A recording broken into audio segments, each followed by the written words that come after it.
Ladies and gentlemen, welcome to X Marks the Box, an Xbox podcast. My name is Potato, and I'm with my good friend, the returning, the conqueror, the greatest of all time, my good friend, Alice. How you doing, Alice? I don't know why I say conqueror, that's right. Hi. But hey. My pronouns are she, they, and I'm back because part of the reason is just dealing with my mental health. Also, there's some like personal things getting in the way, so just when the life demands it, so I just like have to make amends for it.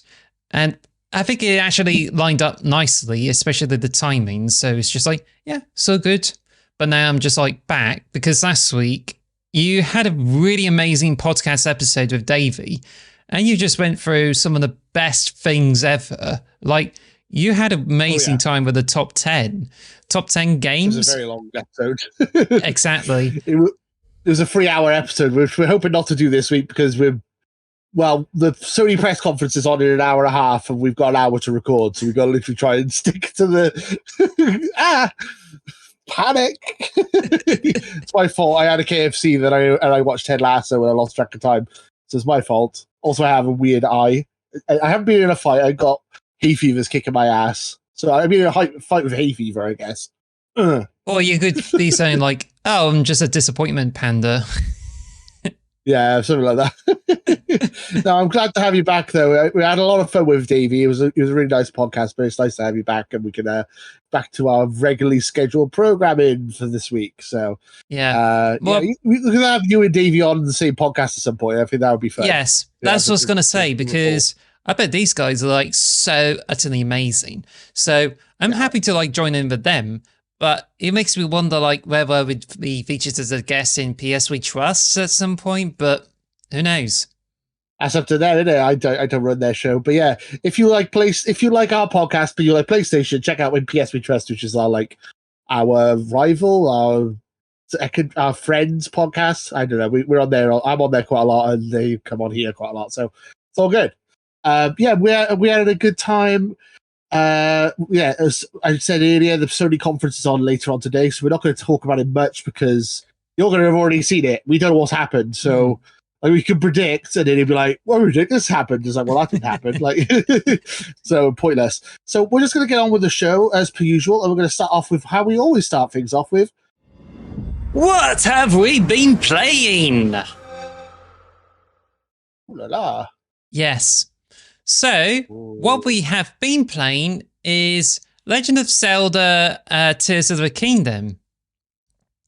We actually, because it was originally going to be just Lewis, but because of all this chat, especially in Outside the Box, I was really convinced to buy the game and like played it for a few hours. When I just talked about it with my friend, I managed to convince her to like go and grab the game on the Switch as well. I love it. We're past. It's like I got it, which means you get it, which means you get a friend get it, and then her friend will get something, will get it, and it'll just keep passing. Like yeah. So last week I said that this might be my favorite game of all time, and I still stand by that. I think this game is absolutely fantastic. I absolutely adore it. However, we have like an hour of me talking about how much I loved it on the main podcast, and we have 45 minutes of me talking about how much I loved it on the Outside the Box. So I want to know, what do you think of it? What are your initial impressions of Tears of the Kingdom? I would say it's so big that I just feel really anxious to go through it. Because I think that when I started, it's just like, oh, really good. Because it's just like you start off at a smallish area, and it just kind of reminds me of A Link to the Past, because it's just like, you go through to the main temple, and then you realize, oh, I had to go through 3 temples in order to learn the controls. And it's just like, the nearest one, easy to get to. Then I was like trying to go for the snow one, and I thought, oh, can't get there. That was a pretty ass, the snow one. But the snow one was the one that would be the most issue as well, for sure. Yeah, because I did that last, and it just seems as if it expects you to do it in an anti-clockwise. It's just like, I just realized I was going to freeze to death, so I don't want to do that. I mean, in Breath of the Wild, you don't have any of the beginning sections where you had to go through snow. But in this, it's just like teaches you about how to survive in the snow. And it's just... You do in Breath of the Wild, actually. The first 4 shrines in the Great Plateau, one of them's a snow one. Oh. But anyway, I just don't have a lot. I just don't have a lot of items there anyway, where I just have to let. I just got really stuck on how to get there, and it's like you had to make branches and then you had to set them on fire so you can get through it. And I had to backtrack a few times to get all this food, and then once I get to the temple and then ascend, it's just like open the chest. I found some like bottoms to put on that kind of gets rid of the chill, and it's like this is ridiculous. But then there's a glider thing as well. It's just like, oh, you hop on that, and it just kind of got me a bit stumped. But when I found one of them, and like, oh, I think I might break one of the ice pick. But as soon as I did that, gliders flew out, and then I just went back to the main temple. Fair. I love that game. It was so much fun. So the glider is really cool. Like you could stand on it and it just helps you fly. I feel like the opening is harder in this game than it was in Breath of the Wild. 100%. But I enjoyed it. Have you got off the sky temple? Have you managed to get down to real Hyrule yet, or are you still stuck up there? I went down there. Okay, cool. Went for the little bits, and as furthest I got at the moment is just went into a sky tower and revealed a part of a map, and I just feel that that's really cool. But I just spent a bit of time to like kill more monsters and sell stuff so I can get like Hyrule threads involving white bottoms and the red top. So it's just like I think it's just like something that just makes it much better to go through. So yeah, get a good load of outfits. Have you been down one of the holes with all the gloom around the outside? I don't want to spoil it for people who haven't played it. Not yet. I'm assuming you haven't because you wouldn't have known. Okay, well, there's a massive thing that happens when you go down one of those. I'll just say that. Okay. I'm not going to go into any more detail. You definitely need to get that far. You'll definitely appreciate it, I'm sure. It's very cool. But yeah, I've played it way too much. I've done 4 of the... I don't know what they're called in this game, but essentially 4 of the 2 of the 4 temples. So I've done half the main temples, and then I've done a load of the... I've just been messing around doing side quests and stuff, finding armor and making vehicles and torturing Koroks because I'm an evil person, like you can see him on the channel. Like trying to get a Korok to his friend, and they're like, well, the quickest way to do it is put a rocket on him and just fire him into space. And hey, it worked. Oh no, I'm being blasted away. That's on the channel, making vehicles and stuff. Oh my god, that gave me so much fun. Well, I absolutely adore it. I think we're just trying to work out and like get this footage and tie it up with the Xbox advert where someone's just like launched into the air and then falls into the grave. I was trying to edit that together and I couldn't quite get it working right. I'll have to give that another try later. It's either that or you can just give me that footage, not in like your YouTube Shorts form. Sure, I'll do that. But yeah, we had a lot of fun. I'm enjoying Tears of the Kingdom a lot. I really enjoy it. I want to finish it before I say it's my greatest game of all time, though. The fact that the IGN have said it's the best Zelda game already is kind of crazy to me. But it's only just come out. It's mad. But yeah, so sorry, I kind of hijacked your conversation again. So it looks like you played something else as well this week. What else have you played? Because Tears of the Kingdom is actually, it's not the most accessible thing, and it's really complex. But then I just went into and played Advance Wars 1+2 reboot camp. So I've been playing the first campaign, but it's a bit restrictive because you don't get all the modes at first, and you have to work through the game to unlock stuff. And also it's supposed to have the campaigns of Advance Wars 1 and 2. You only get to access the first campaign, but I don't mind that. And I just went in to play a few levels, and it just brought back memories because I played Advance Wars on the Game Boy Advance and just got through it, and then I got stuck on the last part of this whole campaign. So now I'm just going through it again. I'm just I like it. The art style, I like the art style. I think there's some people didn't like it, but I just feel it's just really good. But at least I'm now got more Switch games to play on the Switch, so it's even better for me to move out. But I think I'm just starting to not see a lot of point of playing on Xbox apart from Halo Infinite. I was about to say we should become a Nintendo podcast at the rate we're going. Which is all Nintendo. I love my Xbox so much, but I was relying on Redfall to be the game that I played for like a month and just talked about for a month on the podcast. And then it was complete garbage. So now I'm like, well, when Starfield comes out, we'll be talking about that, I'm sure. I hope. Fingers crossed. I plan to play Halo Infinite so I can complete the weekly challenge. So I can get a Wedline Interrupt, which is one of the skins that I really want to get during the season. So I just hope I get enough time on this weekend. Like, I already went through things and got bits done. So I hope I got enough time for that. I hope so. Also, the Halo Infinite takes less time to do all the challenges. So that would be so good. I need to play some more Halo. I love Halo. We both love Halo. It's something we need to go back to. Yeah. So that's what we've been playing. Should we move on to the news? The news at Xbox O'Clock. Xbox news. News. So the first Xbox news is that Sony are having a press conference. That don't make any sense, but okay. It's a conference. We will be reacting to it. If you want to see a positive reaction, go check out the PS We Trust guys. I'm sure they'll be like everything that they'll show. They'll be all over it. We're probably going to be a bit more critical, I imagine. I think when it comes to the reaction, like since I'll be the one recording, I was just going to say like Xbox fans react to PS Showcase. Starts at 9 though, is it? I think it starts at 9, yeah, 9 BST, British Summertime. So I'm looking forward to it. I mean, you guys will have already seen it by the time we were talking about it, so there's no point.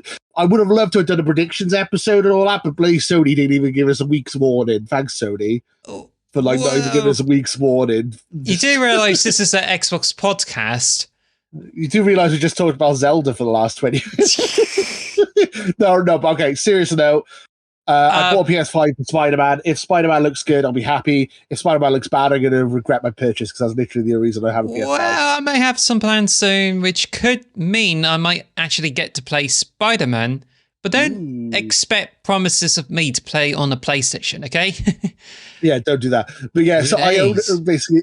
I bought a PS5 just for Spider-Man. So if Spider-Man looks awful today, I'm going to be very sad and I regret my purchase because it's collected dust. I can literally see the top of it is covered in dust. That's how long since I played my PS5. Give it to me. I'll clean it. I don't use it. I'm gonna get Spider-Man because I like Spider-Man, and then that's gonna be it probably, unless they show me something amazing. Maybe a new Ghost of Tsushima would be cool if they have that at the conference. That'd be amazing. But yeah. That's all I have to say about the Sony conference. So it just reminds me that on Eurogamer is that when I was in there like about 10 years ago, almost exactly, I was like been playing Killer Instinct and I was supposed to be given a gift, but I didn't receive it. So I was given an Xbox, I think it was the strap for the tag. So I got that instead, which I hope I still got. But then when I went over to the Sony booth, it was like wearing this Xbox tag, and I was told like the security guard come over, and it's that, well, because you've been wearing that Xbox tag, then we're going to have to take you away from the Sony thing because you're wearing the Xbox thing. And then I was like, okay, if I just take this Xbox thing and hide it, would it work? And yeah. Definitely. And that's when I just hid it because they don't want any Xbox fans to be playing the Sony booth. And this is exactly what it reminds me of. We do PlayStation content on the Xbox channel. Yay!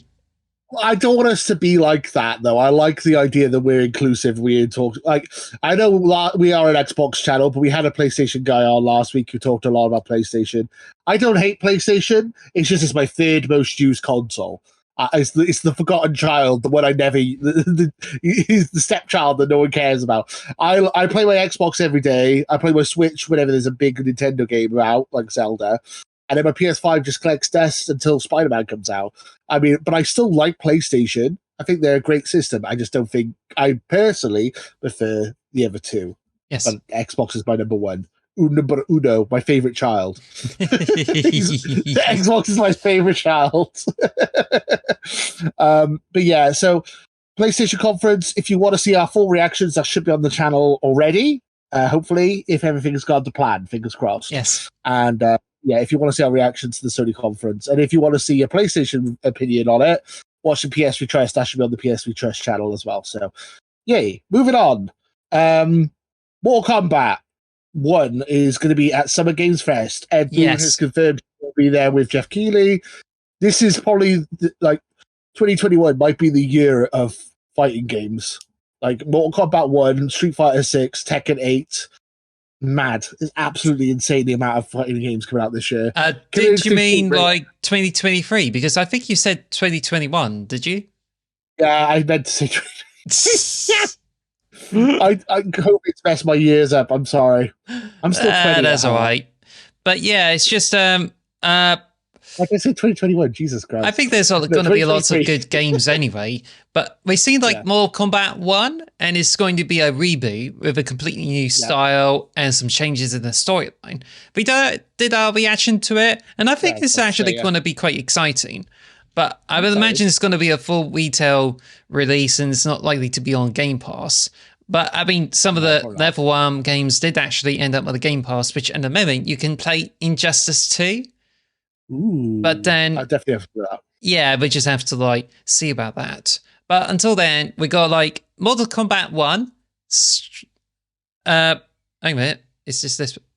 Oh, we got Mortal Kombat 1. We got Street Fighter 6 and Tekken 8, which I'm actually more excited for Tekken 8. They keep showing the characters, but I think it's just going to be like, yeah, it's really good. I'm always Harang. Harang. That's who I always am. Kicky dude. He's my favorite. I'm very excited for all those games. I'm a big fighting game fan. Like Super Smash Brothers is basically how I met Davey and the PSP Trust guys, just through fighting game tournaments. So it's quite funny that's how I get to know people. I want a Killer Instinct 2. Maybe we'll get that at the Xbox conference, I hope. So yeah, I mean, we saw the trailer. As I said, we both reacted to the trailer. You can see that on our channel, our full reactions. There wasn't any gameplay, which is disappointing, but I thought it was a cool trailer nonetheless. Just a CGI trailer, actually. Yeah, I was very disappointed. So speaking of the Xbox conference, there's also, I just wanted to bring up the fact that that's coming in like 2 weeks, 3 weeks. So we're going to have to do predictions probably next week or the week after. So that's going to be fun. I was going to say, how can they live up to the PlayStation conference? But we don't know how the PlayStation conference went. It might be awful for all we know. So again, we'll probably have to discuss that more next week. There's a lot of rumors, a lot of leak stuff going through that there could be certain stuff being shown, like the new Halo multiplayer mode, the new Halo multiplayer. What's it called? Tatanka, I think it's called, rumored.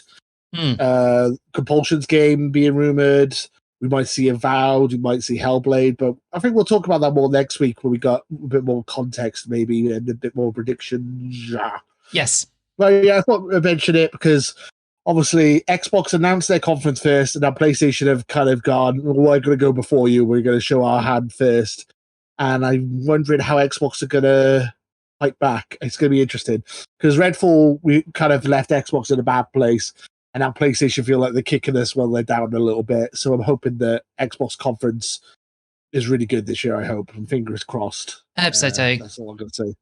I hope so. That's pretty much all for the news. We did want to kind of go over our fantasy league again, if that's something you wanted to go over, Alice. We could do that. So, but I think there hasn't been a lot of changes with it. No.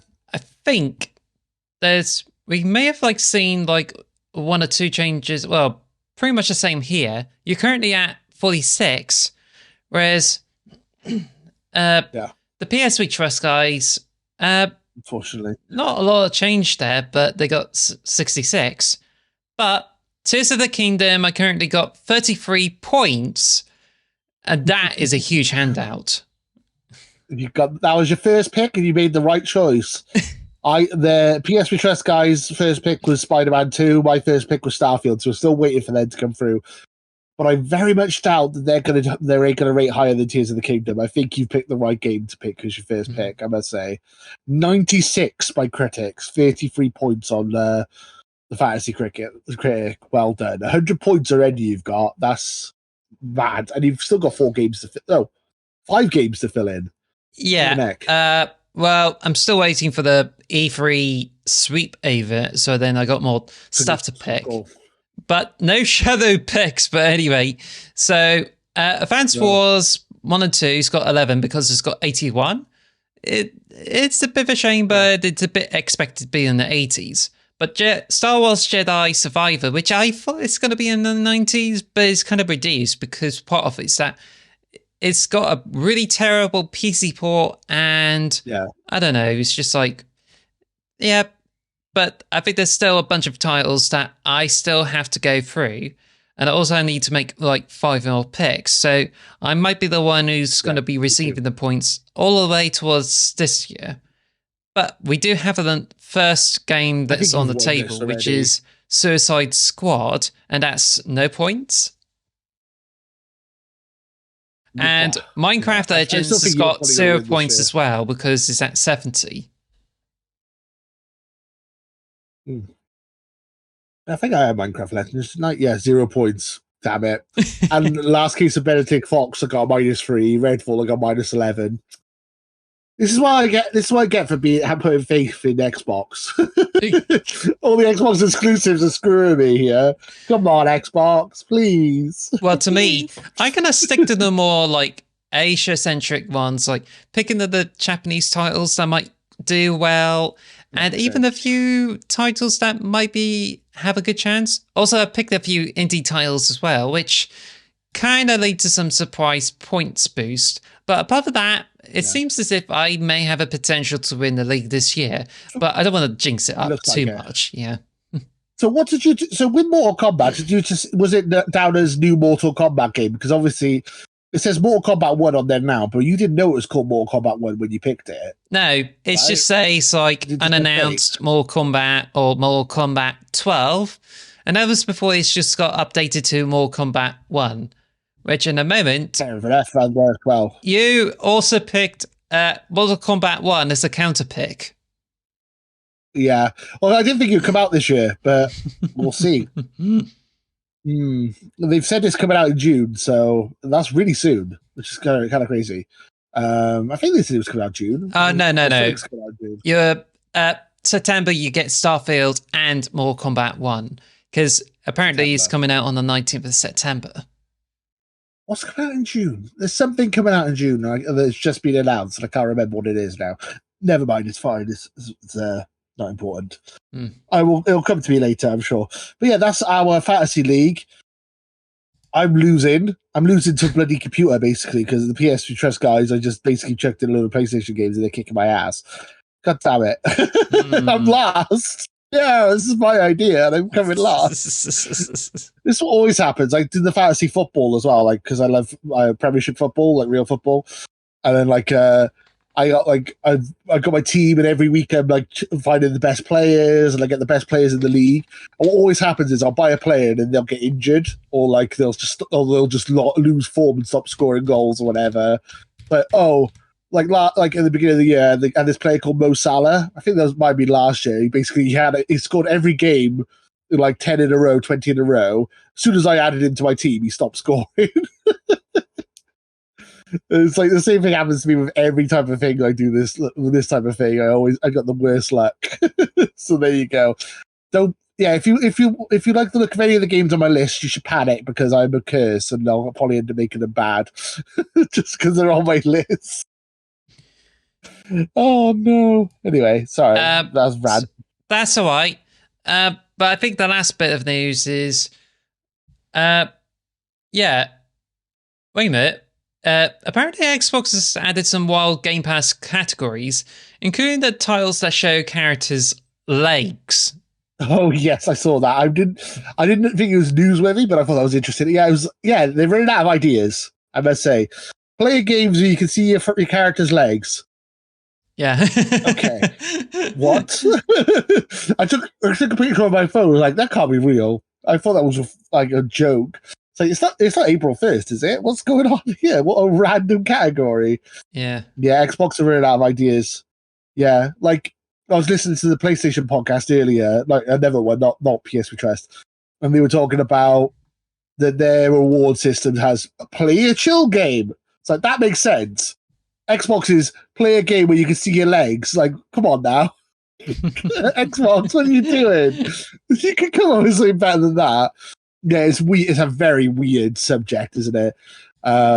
Yeah, Halo's on there. I can't remember what other games are on there. I was having a look. What, with legs? Yeah, games with legs.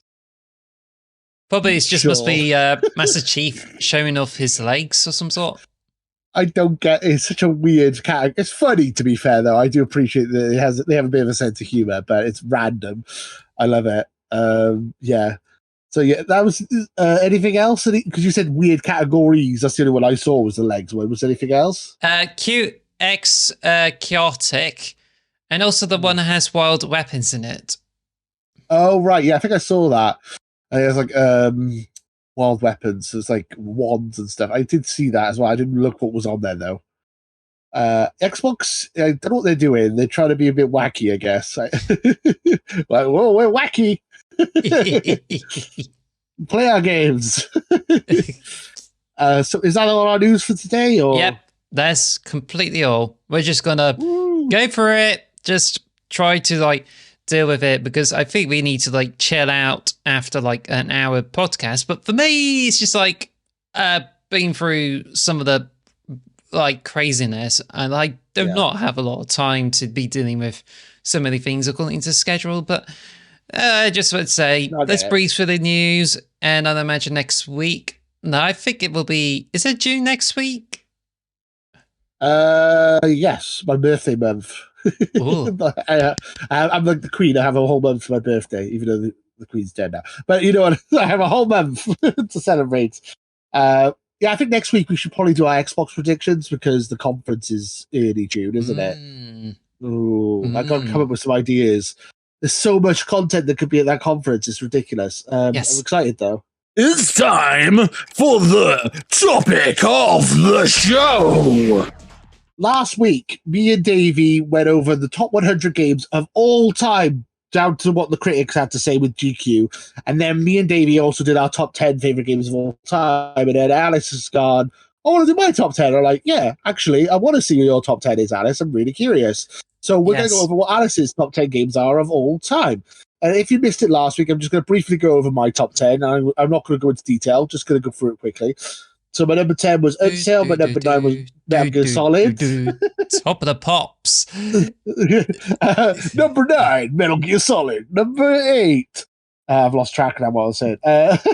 Number 8, Super Smash Bros. Melee. Number 7, Elden Ring. Number 6, Minecraft. Number 5, Super Mario Bros. 3. Number 4, Pokemon Red. Number 3, Super Mario 64. Number 2, Halo 3. And number 1, Legend of Zelda Breath of the Wild / Tears of the Kingdom, because I can't decide if I'm putting it in the list or not, because it is awesome. And that's my top 10. Davey had an interesting top 10. His number 1, well, you'll have to go check out the channel to see what his number 1 is. Hey, teaser. Also, and then the GQ one was interesting. The number 1 game of all time, according to critics, was Zelda Breath of the Wild. And number 2 was The Last of Us, I think, if I remember correctly, which I thought was an interesting pick. But no, we're going to listen to what Alice had to say. Your top 10 games of all time. Starting with number 10, and you can break it down and we can discuss. I'm really excited to see what your top 10 is. Can I add? Cheers. First of all, I'm just really like, it's a long podcast episode, and I don't admit that top 100 it's by the GQ magazine. It's just like, yeah, it's really good. I haven't had a chance to look through it. I'm probably like could have looked over the article, but I think it's just been completely changed in the last 10 years, which now it did saw like lots of really fantastic games as a result. So now it's just like, yeah, it's great. But now it's just Sorry, I was going to say the top 100 games of like the last decade. And when you had 100 top 100 before, it was always Ocarina of Time and always Super Mario Bros. For years and years and years. In recent history, it's all changed. Like there was like The Witcher's up there now, and Red Dead Redemption 2, and Legend of Zelda. There's so many modern games that are hitting the top spots, which is really cool. I'm really down for that. It means we had a good period in gaming. Sorry, if there's one thing I would say is I definitely missed out on the top 10 games, but I have to admit, bring Davey in is what really makes it like extra special. Like it's like you got the PlayStation fans games and you got your games on it. And now I'm just really interested to bring my top 10 over, which I have prepared and is on the screen. So I'm very excited for this. I want to know what your top 10 is. I'm really excited. I want to see if any ours match as well. Like snap. Yeah. Anyway, let's go on ahead with it. So the number 10 is The Last of Us. Ooh, interesting. Part 1 or 2? Neither. I'm confused. Now I'm definitely confused. What? Yeah, so DLC. It's original Last of Us that came out in 2013. So it's just called Last of Us. This came out on the PlayStation 3, which I have to say that this is definitely what could possibly be my most favorite PlayStation game I've ever played. And this is coming for someone who got a Sega Saturn instead of the original PlayStation, which is still one of the biggest regrets in my life because I missed out on the PlayStation. But I did buy it in 2015 and got a few games, but that's about it. But got a PlayStation 2, got some like interesting titles like God of War and Final Fantasy X2. And PlayStation 3, just been playing it more. And honestly, this whole thing is that there's an Ouya and there's the last, like, I was going to buy an Ouya because I thought it was a revolutionary console. And I think I bought one. You have? Yeah, it's rubbish. The Ouya one. I backed it on Kickstarter for £100. What a waste of money that was. Jesus Christ. Well, anyone who backed it on Kickstarter, I'm sorry. I definitely noticed everyone's really disappointed with it. Oh, I was. It was very. If people who don't know, the Ouya was like a little arcade console that plays Android games, and it was like, this is the future indie game console. It's like, oh, cool, I'm buying it. And then it came out, it was a pile of trash. I was going to do the YouTube video in the past, which I didn't do in the future, but when I'm announcing on the Facebook, and I said like, let's say, what if the Ouya is going to be better than the PlayStation 4? And what other people commented to say is like, if it's just saying how Ouya is going to turn out better than PlayStation 4, then just, I don't know how that goes, but yeah, it is pretty a controversial take. But continue. Next April 1st, we got to do an Ouya retrust and have an Ouya podcast for April Fool's Day. I think that's what's going to happen. Top 10 Ouya games. Anyway, that'd be funny. I'm just going to...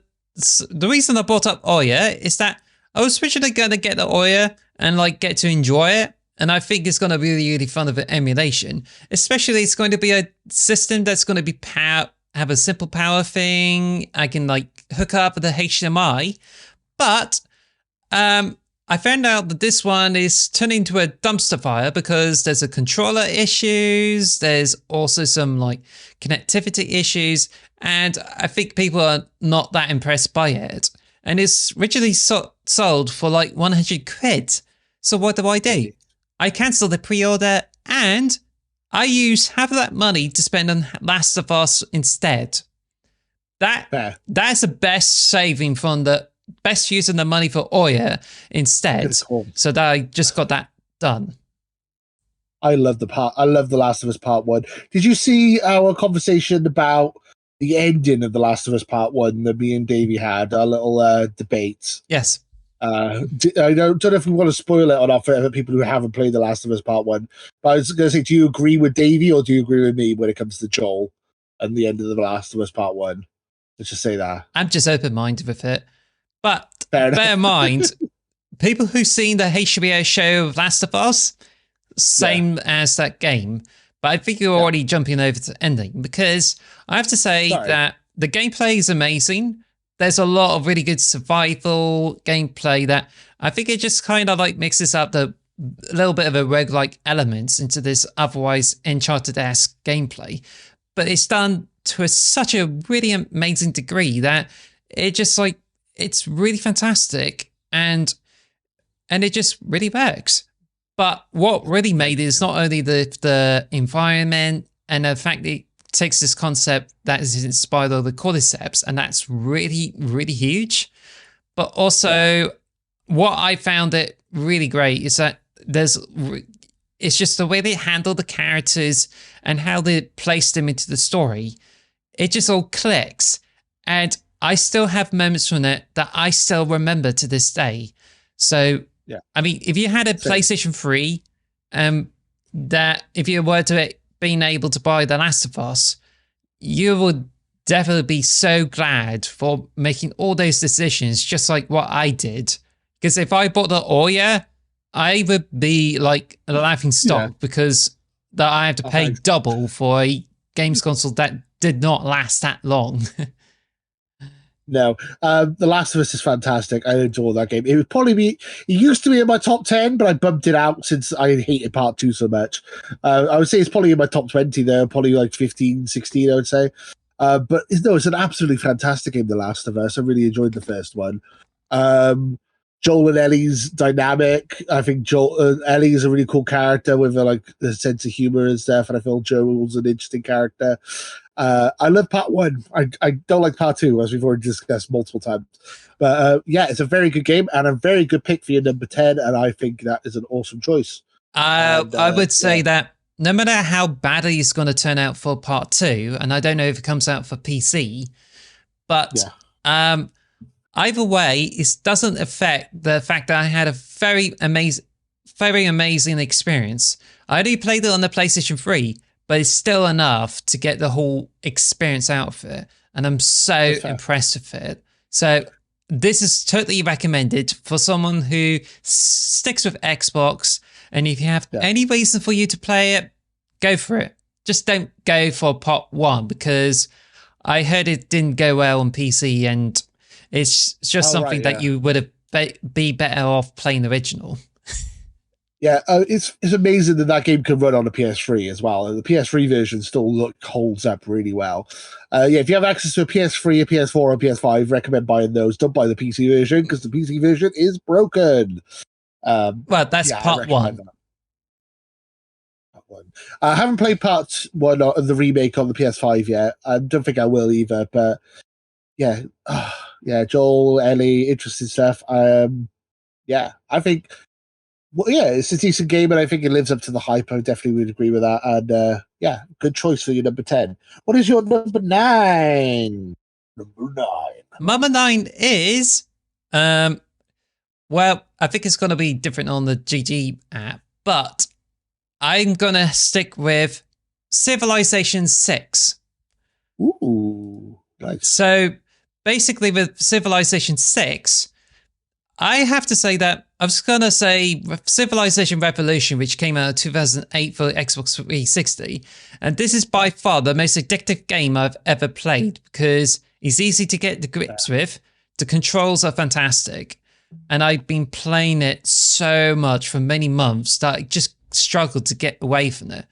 But the reason I picked Civilization 6 in its place instead is because it kind of simps down all of the features that many purists love about Civilization. Like, they love Civilization 4, which is why Civilization 5 did not go well.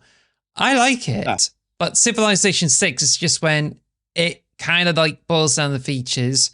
It's got the improvements in, and I have to admit, it's just really, really entertaining to play.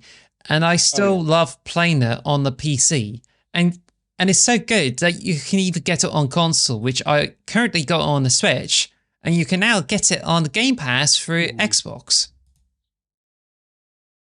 I might play it. It's one of those games that I play a game of it and it literally lasts me like 2 days. Like one game will just keep going forever and ever and ever. It's fun though. Is I was going to say is that the first one that goes like hexagonal cubes? No, grid? that's Civilization So 5. one of the 5, okay.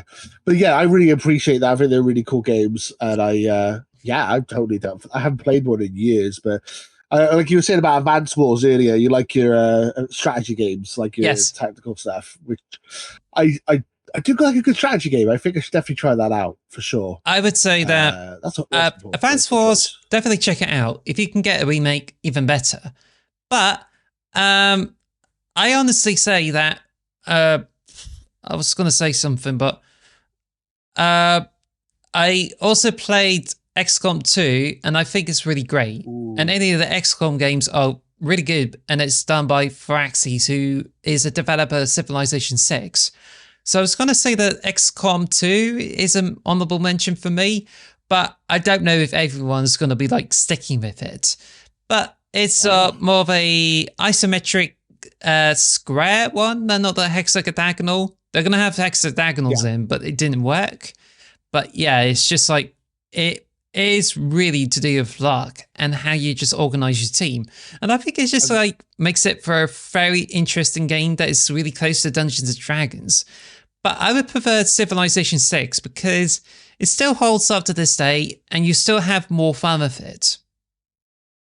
All right, that sounds cool. I definitely need to try that out. So there's one of those games that one match can literally last you like 2 days. So if you take your time, it's fun though. I definitely have to go back and play it. I haven't played it in years.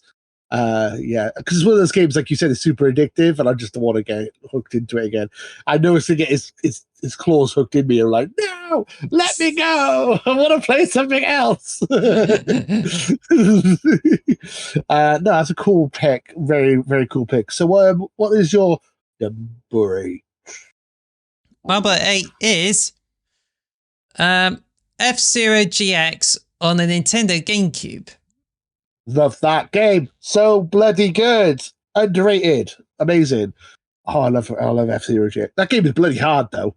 Yes. It's brilliant. Yeah, that's why it is known to be one of the hardest games ever made, and I was kind of a bit surprised by that. F-Zero GX is quite literally the GameCube version of the huge F-Zero game that's made by the same developers behind Super Monkey Ball, which is AV Amusements. They made it was part of when Sega joined forces with Nintendo, and Sega's going to bring Nintendo games to the arcade, which came with F-Zero AX. It's like really cool. I'm so glad to have traveled to London once to play F-Zero AX in the Piccadilly Circus arcade. And it's just like, wow, it's just amazing. Played 2 games out of it. You can take your memory card from your GameCube and put it into the arcade machine, can't you? So you can like actually have this thing. I could, but I haven't got that done. And besides, this is like a Japanese machine too. So I think there were certainly like risks associated with it. But if anyone if you're one of the few people who actually played it with a memory card and unlocked some content, that's great. But you can also get AX content through completing the campaign. And that was like one of the hardest challenges because you had to beat every mission on the hardest difficulty, and as well as completing all the challenges on hard as well. So it's not fun. Not fun. So you've got a bit of chicken throat. That's all right. I love making my own vehicles and stuff in it. And that game was just so much fun. I love my F-Zero GX. I'm really annoyed that they haven't made a new one since. Like, that's the last F-Zero game. I'm like, what are you doing, Nintendo? You got such a cool brand. You're not using it. And Captain Falcon's always my main in Smash Bros. As well. I think there's a report that Climax Studios behind Burnout did propose for them to create a new F-Zero game, but that did not happen. And also there's sayings that it needs innovations in order to happen again. But I think it's just trying to make excuses anyway. But I think what really brings people back is remastering F-Zero GX with all the AX content and the AX mode and put it on the Switch. Do it. Yes, I would buy that. I would buy that Nintendo. Sell it to me. I'll pay for it. I'll buy it. I mean, they did remaster Metroid Prime for the Switch, so why not F-Zero GX? If the closest thing you can really get, well, there's two things. You can either play, of course, it's called now Fast AMX, I think it's called, which is like a spiritual rip-off, a spiritual successor to it. Yes. Which is kind of fun. Or you can play Mario Kart, because it's got all the DLC tracks from, it's got all the Big Blue and stuff on there on Mario Kart, which is cool as well. And you can have anti-gravity stuff as well, which is awesome. I got Mario Kart 8 on the Wii U, and I got it on the Switch as well. I haven't got through it on like the Switch, but I've been playing it quite a bit on like Wii U. It's really fantastic. Oh, it's such a good game. But, brilliant game. But yeah, I like the F-Zero games in general, and I think they're really fantastic. But F-Zero GX hits that sweet spot for the style, and is really fantastic, which is kind of sad that Nintendo did not give it a sequel. But I think they're most likely going to give a reboot of F-Zero if they're going to make another game. And I think they should not make any more excuses as to why they don't want to do another one. They're just clearly messing around. Yeah. Nintendo, make the new F-Zero. Listen to us. We know what's best. We F-Zero, make a new F-Zero. Yeah. I want one. Yeah. Oh, I want a new F-Zero. Anyway. So, what was that? Your number 8? Or was that your yes, number 8. Number 8. Very cool pick. I love F-Zero GX. It's one of my favorite GameCube games, and I still go back to it every now and again. It's such a fun game. Oh my god, it's just so good. Brilliant choice. Great choice. Great choice. Appreciate it. Yay. So we move on to number 7. Yes. Number 7 is the original Sonic the Hedgehog. Oh, okay. I was going to say Sonic freaking Knuckles because of the content, but I still stand by the Mega Drive Sonic the Hedgehog. Not the 2006 version because that's bad, but I like not that one. Yeah, so the Mega Drive version is great, and I have very good reasons for that. I think the people are like feel it's so boring, and the second zone is like a happening on speed. But I think you have to appreciate that it has a really good mixture of music, stages, and all the designs, and I think it's just what really makes it really fantastic. Also, it's also the game that doesn't rely on speed and relies mostly on momentum. And I think it's just what really makes it for a really entertaining game. Like, when I was like a kid, when I played it like under 10 years old, well, I was like around 5 or 6 years old, and I was like trying to figure out how to break through the wall. Well, you had to build up the momentum, and then you press down, and then you can just break through that wall. So... And I think that's one of the inventive things that rewards you for trying to figure things out. So, I mean, where does this rank compared to like Sonic Mania? Because Sonic Mania is my favorite Sonic game personally, my favorite 2D one. Oh, do you prefer this to Sonic Mania then, or is it? I would say Sonic Mania is still like one of the great games, but I think if to anyone, especially when they're trying to get their like toes deep into it, I would still say the original Sonic the Hedgehog is the one to go for. Especially it only uses like a D-pad or one button, and I think it's just what really works. So, and that's why I've been trying to get my nephew to play it as well. So, yeah. And I assume that's the one you got the most nostalgia for as well. So yes. Like, the one you grew up with. So I get that completely. I understand that. Like, I would like, because on my list, I had a couple of Mario games and Pokemon and stuff like that. It's like, I know they're not as good as the later ones, but nostalgia wise, they're my favorites. So then that's why they're in my top 10. So I get that completely. Cool. Sonic. Not a huge fan of the. Well, I'm more of a Nintendo guy myself, but I get it completely. As a Sonic Mania is my favorite 2D Sonic game, but I do enjoy a good Sonic game every now and again. Gotta go fast. I mean, that's just like the whole thing, isn't it? The blue blur. It's funny because when I was talking to Davey, he said he was a Sega person, a Sega kid as well. His favorite was Sonic, so I just thought that's quite funny that you both bring up Sonic in your list. So I think that's cool. Yeah. Sonic 1. I need to go back and play Sonic 1. I haven't finished Sonic 1. I need to go back and play it. The only downside I have with Sonic 1 is that there's a lot of it's trial and error, and you have limited lives. If that makes sense, like Just like kind of Mario. memorize the routes. I suppose, but yeah, you can't really see what's coming up ahead a lot of the time, which is frustrating. But apart from that, it's a really good game, I would say, for sure. Well, it's just like in Mario, you just go through the levels and sometimes you drop into cheap deaths. And it's just like Mario goes around slow and then you hold down a button to go for it. Oh, turns out you just drop into a lava. Oh dear. But I would say the Super Mario Land 2, I think it's definitely one of the Mario games that I do recommend because I think they just kind of fine-tuned the gameplay there and I think it's just really fantastic. Oh, for sure. So, so that was your number 7? Number 6. Number 6 is Roller Coaster Tycoon 2 on a PC. You can also get it on as Roller Coaster Tycoon Classic on the iPad. Ooh. I love it. That's such a random choice, but I love it. I remember playing it with my half brother. Like we played it over his house, and it's like just building like our own like little roller coaster area. So much fun. But yeah, go on. That game is great. I haven't played it in years, though. Go on to explain why it's such an amazing game.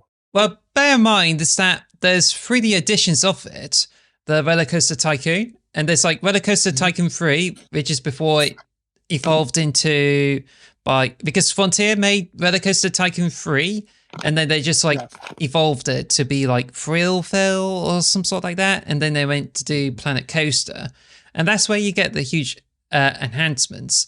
But I still say that Roller Coaster Tycoon 2 is the last of like Chris Sawyer's own takes on the Roller Coaster Tycoon genre, and I have to say this is like it did it so well. It's got the mechanics, it's got the quality of life improvements, and it just delivered so much that it just like it's easier for you to like do stalls, make roller coasters and safe designs. And I just think all those things, it just makes you really appreciate for building theme parks.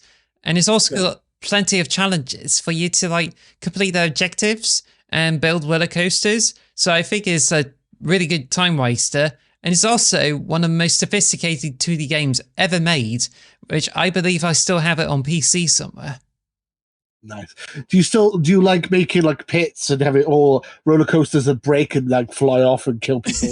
like some people like to torture people in roller coasters, like make like a pool and just put everyone in there. Like, you can't give me a negative review now. Well, I think that's his approach to dealing with the PlayStation haters on Xbox games. Definitely. Go on, drop down into the pool of Jim Ryan's tears. Should make a ride called Jim Ryan's Tears, and it's bye. Love it. I love it. That's so good. So now we're on to the big ones now. The top 5. Ooh, excited. This is where it gets really interesting. I love this. It's exciting. I'm excited. 5. So, number 5 is Pokemon Black version. Ooh. Okay. Interesting. I got I Pokemon Red on my one because I'm nostalgic and I'm a nostalgia whore. I love my old games. But Black, very good choice. Go on, I know I have a couple of theories why you pick Black, but I want to hear why you like Black. Well, actually, I played Pokemon every generation, and I know there's a lot of criticism fed towards it, but I like Scarlet and Violet, and I found that better than Sword and Shield, which I don't want to be like wind people up, but Sword and Shield is the weakest for me. It's half-baked, but I certainly enjoyed Sun and Moon, which is really great. X and Y is just like, meh. Pokemon Diamond and Pearl, Platinum made it so much better, and this should have been the version of the 4th generation game. And the other generation's like, yeah, it's good. But the reason I went for Pokemon Black and White, I would have to say that to me, it's the best generation. I know that people are like bashing on it, on how it differentiates it from like Diamond and Pearl, but to me, I think it's the monsters, the the story progression, and also did a lot of features, as well as like a neat Web 2.0 game where you just like go to sleep and you just catch some foreign Pokemon. And I think there's so much to enjoy from this. And I also enjoyed the story and the music, which is why it just makes me happy that more and more people are preferring Pokemon Black and White compared to like about 10 years ago. Yeah, so when you were saying your list of games, I don't like Sun and Moon, really. I thought that was boring. I quite like Sword and Shield, actually, and I liked X and Y. So it's quite funny that we got different perspectives on Pokemon games. Yes. But Pokemon Black is interesting because I feel, if I remember correctly, that was the reboot, or they were trying to reboot Pokemon as a series. Yes. And at Pokemon Black, you had only new Pokemon until you completed the Elite Four. You didn't have any of the originals, which I thought was an interesting thing a bold move to do, an interesting move to do. People didn't like it at the time, but now looking back at it, a lot of people are very nostalgic for it. A lot of people actually really appreciate that now. But at the time, a lot of people were pissed to say, "Why can't I have Pikachu?" It's still very stylistic, especially you have legendaries that are based on Black and White, Sekwan and Reshiram. And there's like also some really interesting Pokemon. Like, I know they're really vibrant, but I really enjoy those designs very much.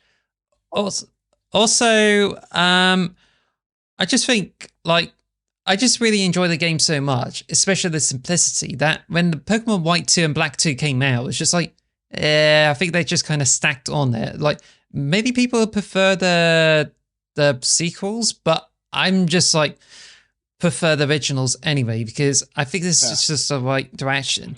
But anyway, I was going to mention that. Sorry. I was going to say, isn't this the last generation that has sprites as well before it goes into total 3D models? And I think I love the sprite work in the original Pokemon games, and I think Black and White, they got some beautiful sprites. I think that's pretty. I mean, a lot. I am nostalgic for that. Like 3D models could be cool, but I can be a bit nostalgic for good sprite work. And I'm sorry I interrupted you while you were talking. That's all right. I apologize. I also mentioned that the fact you mentioned it's a reboot. There was a plan to reboot Pokemon with Pokemon Ruby and Sapphire, and they're going to introduce lots of new monsters because Ruby and Sapphire you cannot connect to the older games, so you had to catch your own Pokemon again. And then it's just like, it's really interesting that they added some of the older parts to it, and they're like, okay, that's fine. But I still enjoy Ruby and Sapphire, but I think it's Pokemon Black and White is just what really sealed the deal for me as the best Pokemon games ever. So, yeah. I played all of them. I've played every generation. Black and White's not one of my favorites, but it's the fact that it's one of your favorites is great. I love the fact that everyone can have their own personal favorite Pokemon game, and like this, they're all got pros and cons to them. Black and White is a fun one. I think everyone says that's got like the best story. You got Zed, and you've got the why should we imprison Pokemon and make them fight for us? And they're like, you mean because they like being trapped. Like, is it like with Team Plasma and N and not Zed? N. Sorry, no, where did I get Zed from? Yes, N is what I meant. Sorry, it's been so long since I played Pokemon Black though, and Pokemon White. But yeah, love those games. Those games are fun. I love every Pokemon game. To be fair, I'm a big child. I love Pokemon games. But yeah, good choice. I like that choice. I think that's an awesome choice. And as I said, Pokemon Red's my favorite Pokemon game, but that's purely nostalgia. I can totally admit that the later games are better. Just put it out there. It's definitely coming from someone who's been through as a 90s kid and got Pokemon like in the late 90s, like close to the millennium. Yeah, it's literally 3 months before 2000. And Pokemon Black came out in 2010 or 11, and that was when I was really depressed. But when I played this, just like, wow, so good. I just got Pokemon White version as well, just to complete the Pokedex. Yeah, so like, I think you're the same as, but I think a lot of people have the same kind of story with Pokemon. Like, I played Pokemon Red and Yellow and Blue, Pokemon Red, Blue, Yellow. Then I played Gold and Silver. And then when I got to high school, I was like, I'm too cool for Pokemon. Rock and roll, yeah. Pokemon's for kids. Ugh. And then I just dropped off of Ruby and Sapphire. And then I came back in Diamond and Pearl. That was when I came back into it. And I think like maybe that's what this is for you with Black and White, I guess. Like that's the game that brought you back into the franchise, and it has a soft spot in your heart for that, right? Or am I reading it wrong? I've been playing games of each generation because I haven't really completely dropped off. I almost dropped off after Sword and Shield, but I just went over to Scarlet and Violet. Which I liked. I thought they were good. But yeah, I enjoyed the first generations of Pokemon, went to third generation, loved it. And when I finished the first year of university, I bought a DS Lite with Pokemon Pearl. I just thought, wow, so good. But then I just kind of dropped off it eventually, thinking this is a bit too bloated. But then I just went through like Pokemon, Heart Gold. No, it's not Heart Gold. It's Soul Silver and Pokemon Platinum. Yeah. And that's when I just got back to doing the Pokedex, which gives me enough preparation to play Pokemon Black and White. And those games are really amazing. Oh, fair enough. That's fair. I never finished the Pokedex until like the most recent games because it's so difficult. But that is a cool one to go back to. Definitely Black and White, definitely. How do you think Black and White compared to Black and White 1 and 2? Compared to Black and White 2? Sequels. It does have some really interesting differences that, apart from the Pokemon monsters, which Pokemon 8 version has got really cooler Pokemon there, including the giant hawk and the molecular Pokemon of some sort. Yeah. But Pokemon Black is where you have like a Black City, and that's where you buy the extra evolution items and you get the face trainers for extra money as well. Whereas Pokemon White, it's just like you have a forest and you get to catch all those Pokemon, part of a national Pokedex. But I prefer Pokemon Black for that, honestly. Fair. I just realised we've run a little bit on time, so we'll just try and get through now. So is it number 3 we're on? No, it's number 5. But I'm going to press on and say number 4 is Metal Gear Solid. Wait, I love that. Davey's number 1, my number 9, I think. And we basically talked about Metal Gear Solid all last week. I love Metal Gear Solid. So the original Metal Gear Solid, with the ID. I would say that Metal Gear Solid is just like it's really good, very cinematic. And Hideo Kojima has pretty much hit it on the nail, which makes me so regret in like not getting the PlayStation, because I literally saw it in magazines. There's bits saying about it, and it's like, cool. But if I had a PlayStation, I would have absolutely hoped to get this one because it has some amazing stealth.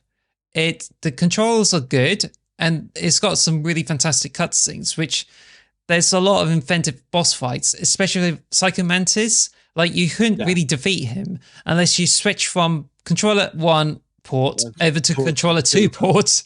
But that's only the tip of the iceberg with all the cool stuff of it. So you like to play Castlevania. It's like, how did you know? I love that. It's so funny. Oh my God, it's the best. I love Metal Gear Solid 1. It's such a good game. Did you know that in PS3 Trash, Spencer? He gave it a 6 out of 10. Metal Gear Solid 1. And the rest of us disagree. It's like, 6 out of 10? What do you mean? We absolutely adore this game. It's such a good game. I literally spent hours talking about it last week, and I could do it again. It's such a good game. Solid Snake, Psycho Mantis. Oh my God, just so much good stuff. Fox Die. I am the superior brother Snake. And I fighting on top of the Metal Gear, fist fighting. Oh my God, it's so good. Wow, it's so Otacon. My favorite line of all time, which I quote every single week. It's just like one of my Japanese animes. Wait a minute, who said that? Is it the Octagon? Is it? Octagon, yeah. Oh, so he's the one who said it. That's where I get it from, yeah. Just like one of my Japanese animes. Shut up, Otacon. Hurt me, Snake. hurt me more. I'm like, no, shut up, Grey Fox, you weirdo.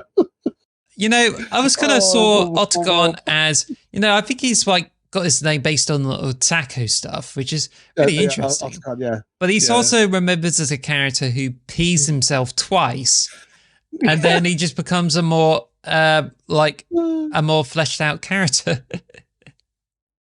Can you believe the love can bloom on the battlefield? He falls in love with Sniper Wolf. Oh my god, that game was so good. Oh, it holds up amazingly well. If you haven't gone back and played it recently, you can still play it now, and it still holds up. It's beautiful.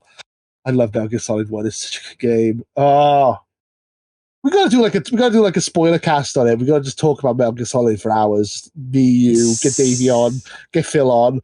Spencer can go away because he got to give it a 6 out of 10. Everyone else, you just come on and we'll all just talk about Metal Gear Solid for an hour or two. Yeah. For sure.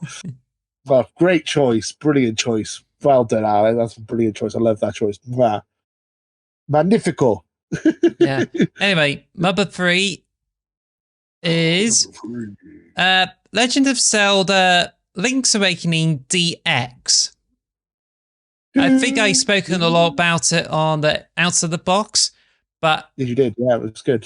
Like, I know this is like color upgrade of like Link's Awakening, which came out in 1993, but this is a game that got me, like, once I bought the Nintendo Game Boy Color, this is definitely the first game I bought, and I was so blown away by the colors. Also, it's the easiest Zelda for me to get into, whereas Tears of the Kingdom, not completely sold by it. It's fun, but Link's Awakening DX is a game that I enjoyed so much that I was so glad to finally be able to buy the remake on the Switch. The remakes, yeah. And it still holds up to this day, because I think that the challenges, the side missions and everything, all of it is like really fantastic.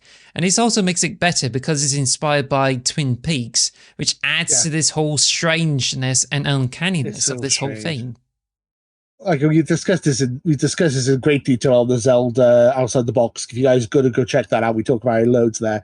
It's such a good game. Like the fact they have like Mario cameos in it, like you got like Princess Peach is in there briefly, and you got Chain Chomps, and you got like Kirby in there, and you got Goombas. It's like loads of like Mario references and stuff, which makes it really trippy and awesome as well. And also, and like you were talking about it the other day, so I actually installed it on my Switch again. I haven't played it in a while.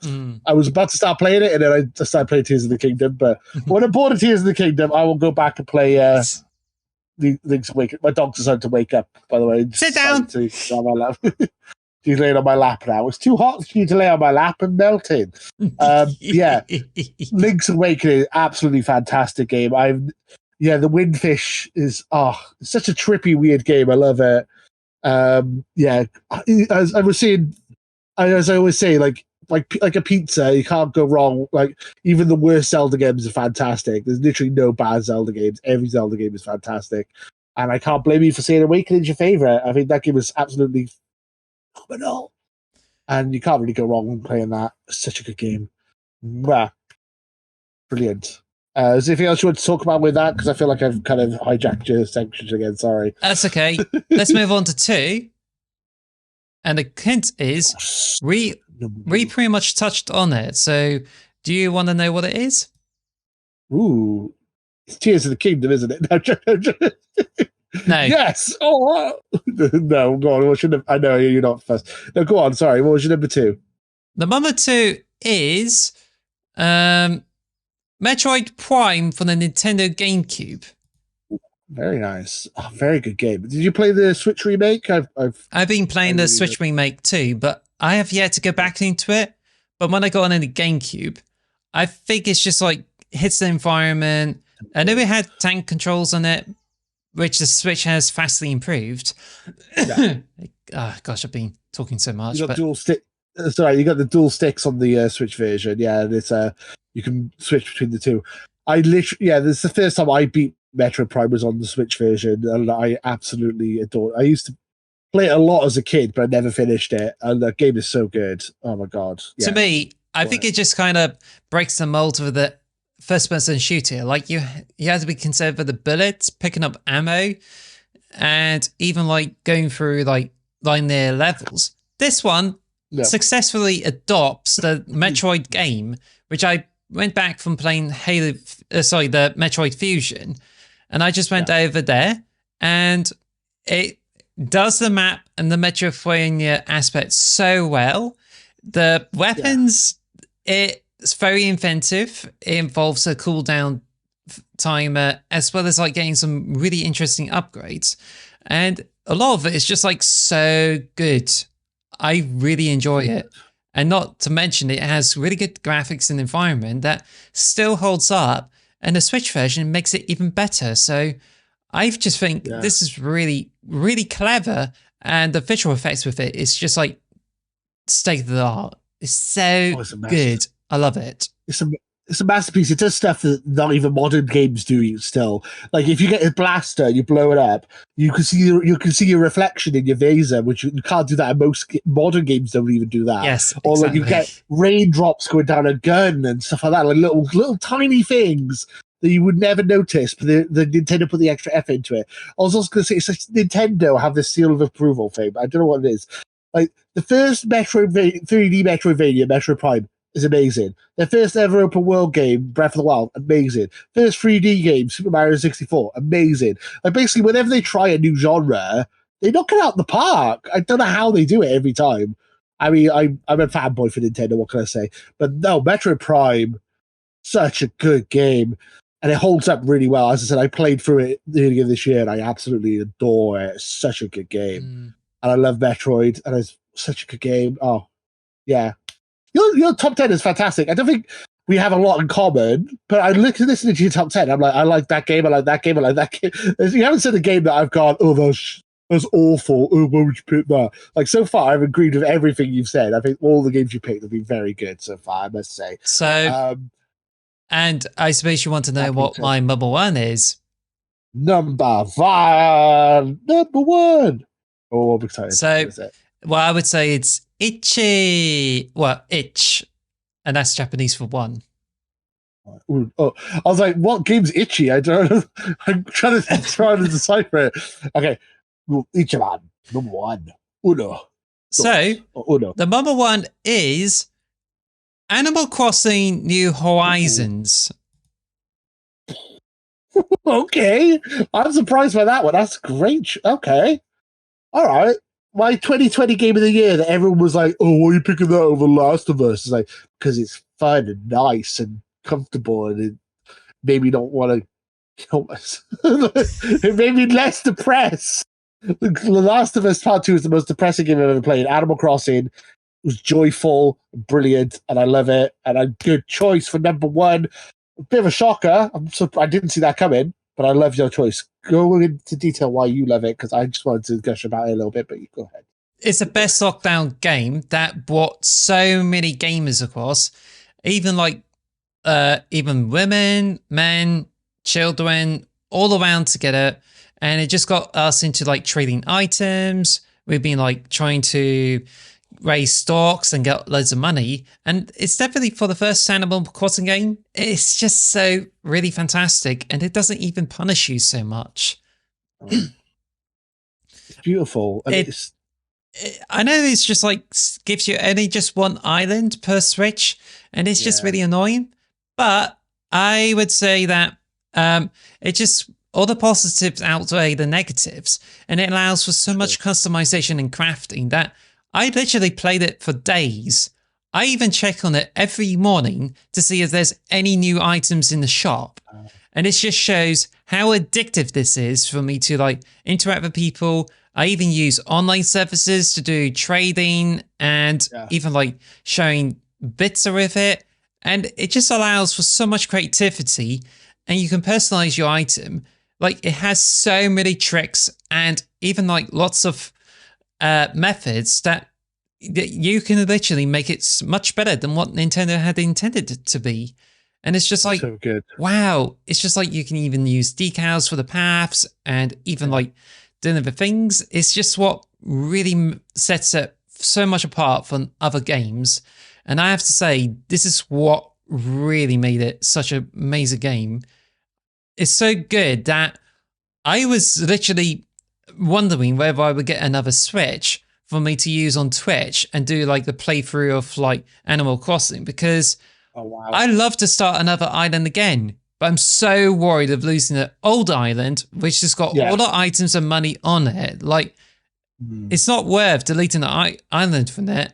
It's just almost as if I had to buy multiple Switches, because it's always a good thing for me to build the island up. And it doesn't even have any like sort of combat, the gameplay, just like you like collecting things, trying to get villages in, and even like unlock everything in it just to get the whole best experience. And I have to say, that is utterly amazing. It is the perfect. I mean, it's not obviously COVID was awful, but it's the perfect COVID game. This was the game that basically got me through COVID, got a lot of people through it. It was a really horrible time to be in the world where like everyone was locked up and no one could see each other. And it was like, it was just like me and you would be playing it, and my other friends would be playing it, and we just like, come over to my island and have my pears, and you can have apples, and we can just share each other's stuff. And then you came over and you saw my art museum I made of myself. I had like put a load of memes up in photo frames and put them on the wall. And I was just like, I adore that game so much. I have like my own arcades. I have my own wrestling arena in like the top half of the map is like literally a giant wrestling arena with like seats everywhere. Oh, so good. That game is just fun and nice. As you said, it's just a nice, chill experience. I love that. It's such a good choice. I even made some caught some photos and put it into my game sister to show how much I go through. Ooh. Also got a video up on my own gaming channel that shows off my island. But then I think there was a couple of the problems with it. One is that after many years, it's now like not so popular. So you'll be lucky if you can find people to play with who can like help you build your collection. But it's still good though. Also, there's also another problem with it is that once you play through the game enough, you squeeze all the juice and you won't be able to play again, which is a shame because there's still like a couple of areas that I like to improve on. But I just feel like I don't want to go through it and instead like feel like I want to start a new island. But it's still very addictive. And you'll be surprised to know that I spent, I believe, over 700 hours on this game. Jeez, that's a long time. Wow. I even got a surprise prize. Wow. That's so good. I love that. Oh, brilliant. I love that choice. It's such a good choice. Yeah, I want to play more. Now you made me want to go back and play Animal Crossing now. I haven't played it in ages, but I absolutely adored it when I first came out, for sure. Turnips and running away from tarantulas and then catching them in the net, do like a quick spin around and go, wah, got ya. And fishing, and get a fish that's like 4 times the size of your body out in the ocean, like so much good stuff. That's a really nice choice, and that makes me happy as well. As I said, like when there was the 2020 Game of the Year and it was The Last of Us won everything, I was like, ugh, depressing. Like The Last of Us Part 2, not Part 1. Part 2 was just so depressing. And like I felt like this game really made me happy, and it really lifted my spirits and lifted a lot of people's spirits. And I think it's a very beautiful game for that, for what it's done for the world. I think that's a cool first number one. I love that number one. That's a nice pick. And I like your top 10. Very nice top 10. I really appreciate Thank you sharing that with me. I think that was a really fun subject, a really fun topic of the show. I think I'm going to do some honorable mentions, just name drops. So, honorable mentions are Minecraft, Portal, Bloodborne, Hades, Bayonetta, and Thunder Force 4 on Sega Mega Drive. Nice. All good choices. Again, all of them are fantastic. Love all of those. You should look for the video of Thunder Force 4 on the Sega Mega Drive. Thank me later. I will. Yes. I will have a look later. But yeah, we got about 20 minutes to the PlayStation conference. We're going to probably try and wrap it up here. Do you still want to do your final question, or should we just wrap it up? I'm going to do the last question. I have a question for you, Chief. Okay. So, go ahead. Last question. Make it snappy. I'll try my best. Out of all the games I mentioned today, which one of them, like, you're only allowed to pick one of them of what I mentioned. So, Okay. when given the choice, which one would you pick out of all the games I have mentioned on this show?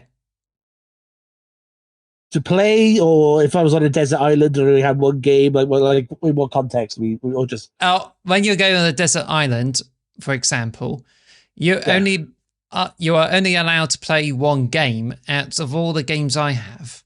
So it's like pressing the button. There's one game you'll play forever, but you won't be able to play any of this. So it'll be like the last of them. Okay. I would say, I mean, you said Minecraft is an honorable mention. Yes. That would be my pick if that was the case. But if we're going off your top 10, Animal Crossing. Yes. I think that's a game that could be infinitely played forever, and you have something new to do every day on there. Ironically, I'm on a desert island playing a game about being on a desert island, which is hilarious. I love the irony on that. But yeah, no, I would say Animal Crossing is infinitely replayable, and I would probably pick that if I had to pick one of those games for sure.